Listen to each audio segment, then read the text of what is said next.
Déjà vu is a glitch in the matrix, your brain's worst error explained. The box of cereal is in your hand when your heart jumps. You've stood in this aisle, felt this draft, heard that beep, exactly this before. You haven't, but your body insists you have. For a breath, the world doubles. You hesitate. Do you trust the feeling or ignore it? Déjà vu is that spike of familiarity without a real memory attached. It's common, quick, and disorienting. Psychologically, it's an expectancy violation. Your certainty surges while evidence is missing. Some call it a glitch, others call it a warning. We'll track real people inside these moments, then dive into labs and brain circuits.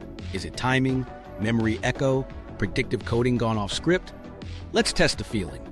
The first shock, personal encounters that don't add up. The first story starts with a pen tapping on a wooden desk. A college senior rehearses formulas under her breath, ankles bouncing. She looks up, and the classroom snaps into a second version of itself. The window glare, the professor's throat clear, the blank space on the board. She knows it all, but for what? Her palms dampen. The feeling says, "You did this already, and what came next was trouble." She freezes on the first question and burns a minute fighting a ghost. 3 neighborhoods away, a paramedic steps out of an ambulance into the mid-morning chill. The address could be any row house on the block, but the stairwell smell and the muffled TV leak a certainty. I've climbed these steps for this person before. He hasn't. He glances at his partner. They run the standard checks, but his stomach insists the airway will crash at minute 4. He starts prepping early, then second-guesses himself. Is he anticipating or inventing? A beat too long passes while he decides which reality owns the next move. Meanwhile, on final approach, a regional airline captain lines up the runway. Cloud ceilings low, crosswind mild. The cockpit chatter is calm, scripted, but when the runway lights appear, a pressure presses behind his eyes. He's seen this exact light pattern from this exact altitude, with a subtle drift to the left that didn't end well. He feels the urge to correct before the instruments say so. Hands hover. The first officer reads the checklist. Procedure says trust instruments. The feeling says don't wait. These moments come fast, then fade, leaving a residue. Doubt. What if the feeling knows something? What if it's a trap? In high-stakes jobs, that friction matters. A student can sacrifice a minute. A medic or pilot can't. This is where déjà vu starts to matter beyond cocktail stories, when it tugs against training. Here's what people report when you listen closely and long enough. Episodes cluster. They pop up during finals week, on back-to-back shifts, on read-eyes after a week of broken sleep. They show up when you've moved to a new city and everything rhymes with a life you just left. Or when you're in the middle lane of a highway you've never driven that looks exactly like 5 others you have. They appear in transitions, new jobs, new homes, new routines. The pattern feels obvious, but anecdotes lie. We remember weird coincidences and forget the empty space between them. Researchers try to trap the feeling without the embellishments.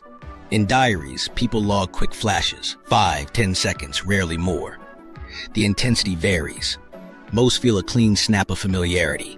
A few feel a tug to predict the next beat. Fewer still feel a nudge of wrongness inside the rightness. The common thread is confidence without content. I know this, but I can't place where or when. The student in our story told herself to breathe and read the question twice. She wrote the known piece first, then the unfamiliar. The paramedic kept prepping while asking his partner to call the rhythm out loud. The captain announced, "Instruments only," and nudged the urge back into its seat. All 3 added a layer between feeling and action, a buffer built from habit and checklists. But not everyone has a checklist, and not every day offers the luxury of a pause. A barista reaches for the milk pitcher and swears she's about to drop it because she remembers dropping it. She squeezes harder and knocks it against the counter. A new parent carries a sleeping baby through a dark hallway that smells like a cousin's house. The floorboard creaks, and a wave of familiarity sweeps through, paired with a flash of the baby waking and crying. The baby doesn't move. The parent does, choosing a new step pattern to avoid a moment that only lives in a feeling. We like stories that assign meaning. People tell themselves the feeling is a message, a warning, a wink from something outside time. They also tell themselves it's a bug in the system. Both are stories. The truth will be smaller and stranger. A signal arriving slightly out of sequence. A template matching a shape instead of a detail. A brain sprinting ahead to guess the next frame. You can't feel a phase shift or a theta rhythm. You can only feel the output. Meanwhile, something else is happening in the background that sets the stage for these shocks. The brain usually keeps familiarity and memory in a tight dance. One system whispers, "This looks like something you've seen." Another system answers, "Here's the where and when." Most days, their timing is good enough that you never notice the choreography. On the bad days, the whisper outruns the answer. That's when grocery aisles split in two and cockpits feel haunted by perfectly ordinary lights. To understand why, we need to go back to how memory normally works. How familiarity is built, hippocampus and perirhinal dance. Start with a simple walk down a street you've never seen. You catch the curve of a doorway, the way a lamppost leans over brick, a rhythm in the foot traffic. Somewhere inside, a quiet meter registers a scene before pulse. That meter lives in circuits that trade two kinds of signals, recollection and familiarity. They're not the same job, and they don't run on the same hardware. In cognitive psychology, this is the classic remember-know split. Remember maps to contextual recollection. Know maps to bare familiarity. Recollection is the full package. Where, when, with whom. It pulls scenes together and says, here's the episode. That job leans hard on the hippocampus, deep in the medial temporal lobe. The hippocampus is a pattern separator and a binder. It takes similar experiences, 2 dinners at the same table, 2 exams in the same room, and forces them apart during encoding, so each day has its own slot. Later, when a hint arrives, the hippocampus can perform pattern completion, reassembling a sparse cue into a fuller memory with time and place stitched in. Familiarity is lighter and faster. It doesn't tell a story. It fires a yes-no about match strength. That quick call relies on the perirhinal cortex and its neighbors in the rhinal region. Perirhinal neurons are tuned to feature conjunctions, overlapping shapes, textures, object configurations, and they're good at sensing when today's input rhymes with something learned before. No address, no date, just a confidence signal, strong, weak, or something in between. Most of the time, these systems dance well. Sensory regions feed forward into perirhinal and parahippocampal areas, which gauge the gist. If the signal feels strong, the hippocampus gets a nudge. Check for the episode that fits. In ideal timing, a burst of familiarity is followed by a retrieval of context, and your experience feels seamless. You see a face, feel it's familiar, then recall the party where you met. Comforting, efficient, the trick is keeping near duplicates from collapsing into each other. The hippocampus pushes pattern separation during encoding, carving similar moments into distinct traces. It depends on sparse coding and dentate gyrus circuits that resist overlap. That's the guardrail against false familiarity. When 2 events look alike, separation keeps the later one from borrowing the earlier one's vibe. But speed is everything. The brain runs on oscillations, and in this neighborhood, theta rhythms coordinate who speaks when. Within a theta cycle, think a few times per second, networks alternate between writing new information and retrieving old. Milliseconds matter. If the perirhinal familiar pulse lands a hair early, it can bias processing before the hippocampus confirms any details. If the hippocampal completion is slow or faint, the system can end up with a bare familiarity spike and nothing to anchor it. Now remember, the classroom and cockpit. Under stress or fatigue, the dance stumbles. Encoding gets noisier, pattern separation weakens, and similar scenes lean on shared features. Perirhinal units keep doing their job, measuring overlaps, and sometimes they call match while the hippocampus stays quiet. That's not a broken memory. It's the light, fast channel running ahead of the heavy, descriptive one. You can feel the difference if you pay attention.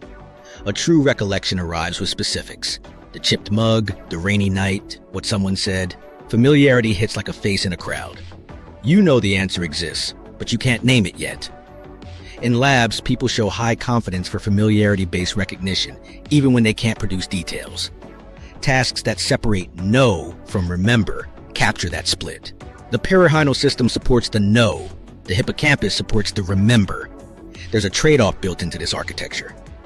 Pattern completion is fast because it's predictive. Give the hippocampus a hint and it fills in gaps. That's great, until a hint maps to the wrong template. Perirhinal familiarity is fast because it's shallow. It rides on feature overlap. That's great until the world hands you a scene that shares structure with some past place you can't pull up. Both systems are optimized for uncertain, changing environments where quick calls beat perfect recall. Evolution picked speed with acceptable error. Meanwhile, the medial temporal lobe doesn't work alone. The prefrontal cortex monitors conflict, keeping an eye on whether a familiarity signal is being backed by evidence. In cognitive terms, that's conflict monitoring and error likelihood estimation. When everything is aligned, you feel clean certainty. When familiarity spikes but recollection stalls, you feel a gap. That gap is exactly where déjà vu lives, a familiarity signal unpaired with the expected memory trace. The last piece is timing coordination. Theta phases help gate when encoding dominates versus when retrieval has the floor. If those phases slip because of sleep pressure, neurochemical shifts, or sheer chance, the handoff between perirhinal and hippocampal processes can misalign. A strong familiarity burst arrives. The hippocampus is still switching modes. No episode emerges. You get the feeling without the file. So the dance is elegant, but it's not infallible. It's built to be fast, predictive, and mostly right. And when it's slightly out of step, your experience doesn't slow to show you the wiring. It simply delivers a crisp, wrong time-stamped yes. That's the opening move. But there's one timing problem that sets the stage for déjà vu to bloom into a full-bodied false alarm. The timing error theory, a brain out of sync. Here's where the choreography slips. Think of two couriers carrying messages across the same city. One is fast with a stamped card that says familiar. The other lugs a folder of context. Most days they arrive together. On some days, the card hits your desk first. You get the verdict before you get the evidence. That's déjà vu, a yes signal outpacing the story. The dual processing lag idea starts with how perception and recognition run on partially separate channels. Visual input races from your eyes through ventral streams to perirhinal regions that can deliver a rapid, scalar sense of match strength. The hippocampus, tasked with retrieving the where and when, needs a clean cue and a precise phase to complete a pattern. If those phases drift, sequence flips. The subjective result isn't, I remember. It's, I should remember, felt as a wave of certainty. Split-second delay sounds small, but in brain time, a few tens of milliseconds can decide which system biases the rest. During a theta cycle, networks toggle between encoding mode and retrieval mode. If sensory novelty keeps the system tilted toward encoding, while perirhinal familiarity fires, the hippocampus can be momentarily suppressed from retrieving. You get an orphan familiarity spike, strong enough to reach consciousness, floating without the anchor that normally follows. What makes this more than theory is the physiology. In intracranial recordings from the medial temporal lobe, researchers see phase shifts, tiny timing offsets, between perirhinal, entorhinal, and hippocampal activity during recognition tasks. When recognition is familiarity-based, perirhinal leads. When recollection lands, hippocampal patterns dominate later in the cycle. Patients describing déjà sensations under electrode monitoring often show abnormal coupling or brief desynchronization across these nodes, as if the relay baton was exchanged a beat early. Electrical stimulation adds another clue. When clinicians stimulate rhinal cortices in awake patients being mapped for epilepsy surgery, some report a sudden, clean déjà feeling, a rush of already seen without any actual memory surfacing. The specificity matters. Stimulating primary sensory cortex doesn't do it. Nudging the medial temporal junction does. It's consistent with a timing perturbation. You're pushing the familiarity circuit to fire hard while the hippocampus isn't delivering the matching episode. Outside the operating room, timing is shaped by your state. Sleep debt narrows the bandwidth of precise phase locking. Slow-wave sleep normally recalibrates networks and sharpens pattern separation. Without it, traces overlap more and the threshold for calling match lowers. Circadian dips and noradrenergic fluctuations change gain in these circuits, shifting when a weak overlap feels strong enough to trip the familiarity meter. Stress tilts the trade-off too. Cortisol biases learning toward gist and away from detail. Noradrenaline speeds processing and can push decisions into earlier time windows. Put together, fatigue and stress move the system toward fast calls and shaky synchronization. There's also the loopiness of perception itself. Information doesn't flow one way. Higher level predictions descend while sensory errors climb. If a top-down template is primed by layout, rhythm, or expectation, the perirhinal region might register a high match score before bottom-up evidence resolves. because the template pre-activates feature conjunctions. If at that moment the hippocampus is late, the prediction wins the race to awareness. You feel the echo of a memory that never arrives. People sometimes report a tug to guess the grip. Next moment during déjà vu, an urge to prove that they know what's coming. That urge makes sense in this model. Prediction machinery is humming. A strong match signal implies a good template. The missing episode makes the brain hungry to complete the pattern. But without the hippocampal context, guesses are just that, guesses dressed in confidence. Support doesn't only come from invasive recordings. Behavioral work shows that when scenes share structure with previously studied ones, same geometry, different details, participants report stronger familiarity despite failing to recall a source. Under time pressure, they're more likely to endorse those lookalikes. When the clock squeezes, the perirhinal channel gets the mic first. Time pressure is a lab stand-in for the real-life states that compress processing windows. Now stitch this back to the aisle and cockpit. In the store, fluorescent hum, shelf spacing, and a cool draft build a template that matches countless other aisles. The perirhinal system fires match. Your hippocampus reaches for specifics. Who were you with, when, and comes up empty. The gap feels weird, so the feeling grows louder. In the cockpit, repetitive approach cues, fatigue, and a tuned-up predictive system bias the match call early. Instruments disagree, but the gut certainty arrives first. Training is the break. Crucially, this isn't a damaged brain. It's a fast brain taking bets. The architecture favors speed with acceptable errors, and timing noise is part of biology. Most of the time, the second courier, the folder of context, arrives on time and stitches familiarity to a memory. Occasionally, the card hits the desk alone. That's the out-of-sync moment you feel as déjà vu.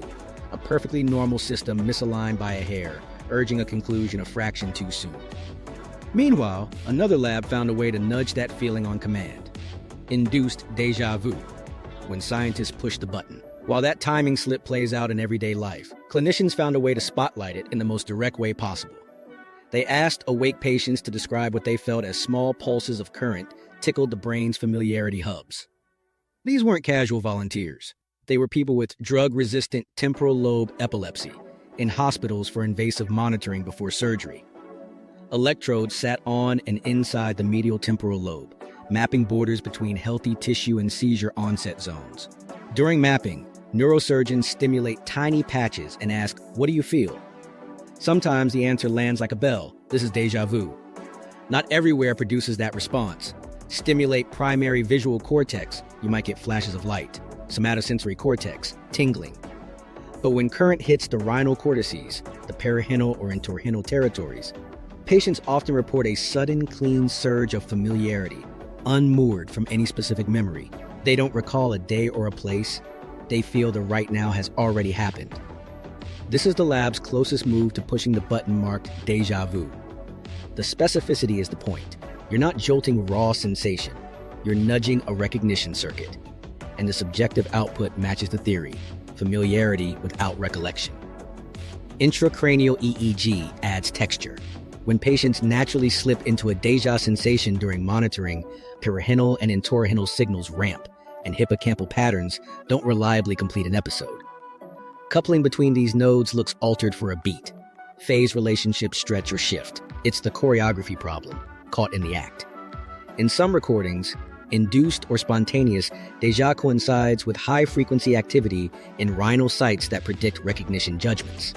The brain seems to vote familiar loudly, while the system that supplies a source vote keeps quiet. Now step from the operating room to controlled experiments with healthy people. You can't put electrodes in their perirhinal cortex, but you can play with what that area cares about: feature conjunctions and structural similarity. Cognitive psychologist Anne Cleary and colleagues built paradigms that exploit Gestalt familiarity. Here's the move. First, show participants a set of scenes, mazes, or layouts. Later, show new scenes that are different in details, but share the same geometry or arrangement. The corridors turn at the same spots. The objects follow the same triangle. People often report a déjà-like feeling, intense familiarity without being able to recall why. They're more likely to say, "I've seen this," and even feel they can predict the next turn, yet they fail source memory tests. Virtual reality pushes this further. In VR, you can guide someone through a house with a certain backbone. Hallway, left turn, alcove. Then later place them in a different looking house that follows the same backbone. Many feel the clip of déjà, sometimes accompanied by that itch to pre-guess the next room. Critically, they can't name the prior house or provide details. The structure, not the surface, is doing the work. That aligns with a perirhinal-driven match on configuration, with the hippocampus failing to fetch an episode. Behavioral measures back up the feeling. When under time pressure, participants endorse structurally similar lures at higher rates and with higher confidence than dissimilar lures. Give them more time and some shift from know to remember, retrieving context and rejecting the lure. Squeeze the clock and the quick familiarity channel wins more often. Dial the clock back and recollection can catch up. That's the timing model acting in performance. There are limits and ethics. Not every electrical stimulation evokes déjà vu, even in rhinal regions, and not every déjà report during stimulation is pure. Some patients experience memory flashbacks or more complex emotions. Clinicians tread carefully because stimulation can provoke seizures or distress. Researchers don't claim they can press a universal déjà button at will. They report zones where the probability jumps, and those zones sit where theory predicts perirhinal, entorhinal, and their borders with hippocampus. And there's a caution with VR and similarity paradigms. These aren't literal duplicates of the real-world phenomenon. They're controlled cousins. The point isn't to fake the grocery aisle perfectly. It's to isolate the ingredient, structural overlap, that inflates familiarity, even when recollection fails. When that ingredient is strong, people feel the tug, and sometimes the urge to predict. When the ingredient is weak, the feeling fades. Still, put all the strands together: clinical stimulation, intracranial timing, VR layouts, and a picture resolves.